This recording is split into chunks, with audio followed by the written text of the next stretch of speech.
Much love, microfamily. Green table gardens here. Do a couple clones here and see what we got going on. Got a really cool fruit. They all kind of did this, so it's not really an isolation, but it was from a multi-spore run. And I got these really cool, they're Jack Frost, but they kind of do this bowling pin thing. So I don't know, it was really cool fruit. This one came from a cluster. If I'm going to clone stuff, I like to clone from clusters. There is, anecdotal theories behind that. But I have found it to be kind of true, honestly, that if you take clone tissue from like a large isolated fruit, oftentimes you're just going to get large isolated fruits, and sometimes that's what people are looking for. But if that's not what you're looking for, I would say you're better off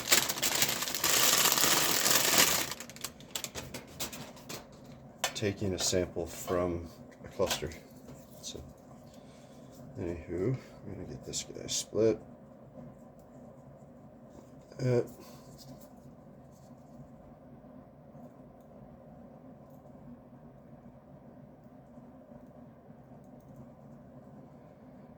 This guy has definitely seen better days.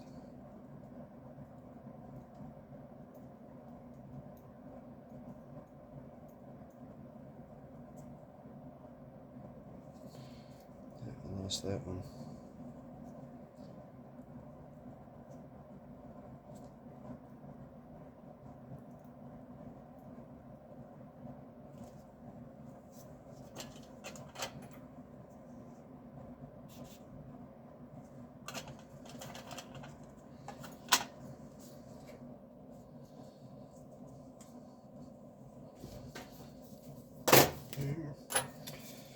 I bumped my knife. While I was doing that work. Just touched it. So I'm going to clean that up.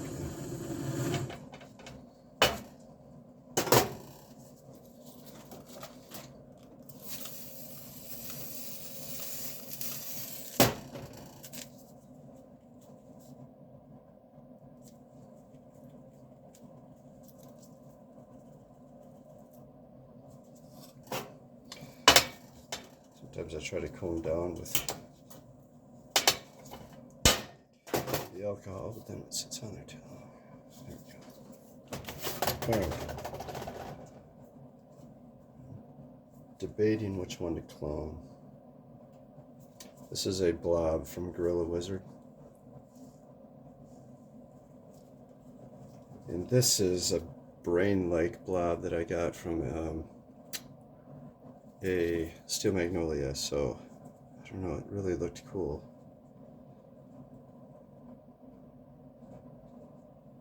I don't know I have a use for it either.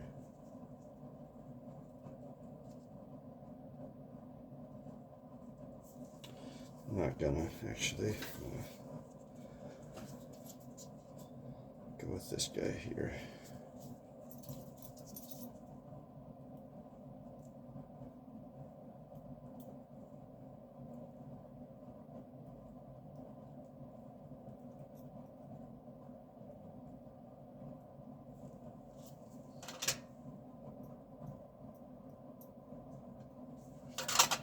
There we go.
This is a Jack Frost isolation. It has crazy pin sets. Tried breeding it with a Mel. What was it? Oh yeah, it was a Melmac. Didn't take. This is the Melmac sides and the Jack Frost. So happens, and it's never a waste. I still use that stuff always. I just throw things away because they didn't pair up. I still have a very viable. Obviously, there's pin sets. You have a very viable culture there to grow fruit from. So I say do it. Get that guy locked in.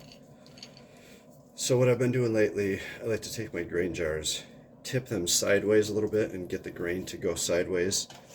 Then I'll prop it up on a dish or something like this. And so when I throw my pieces in, they're sitting down, and when I tip it back up, I can cover them. And I don't have to do the shake. I don't have to worry about them sticking at the top. Once we get about 30%, I'm going to shake it up anyway. So that's kind of a little pro tip, something I've been doing lately, and it seems to be working very well. So we're saying this is Jack Frost.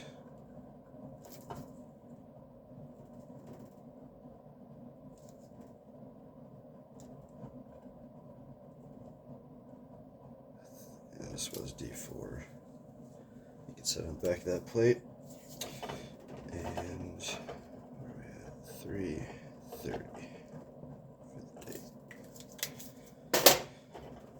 And just for good measure,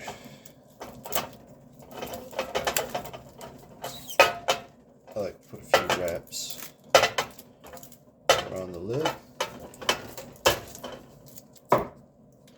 because grafting tape is cheap. And I'm good to go with this guy over here on the shelf.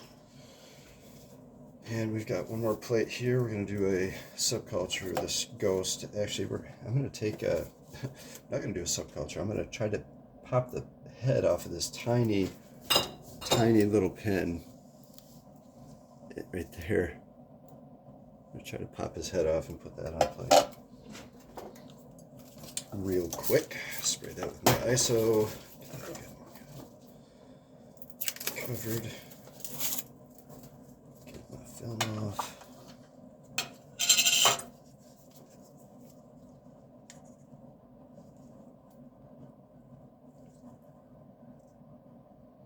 Now I'm debating which one to take.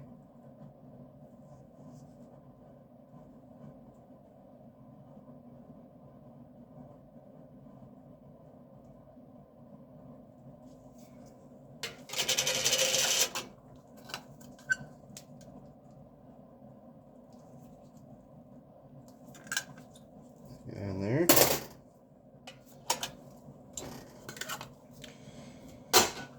I don't have room to run that guy on grain right now, so I'm not gonna.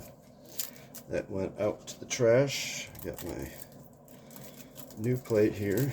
Let this guy run out and see what it looks like. Yeah, there's a squatty, fat little fruit pin in there, so. I love letting plates go until they start to pen. Sometimes it seems negligent, but it's actually kind of fun to see those pens and choose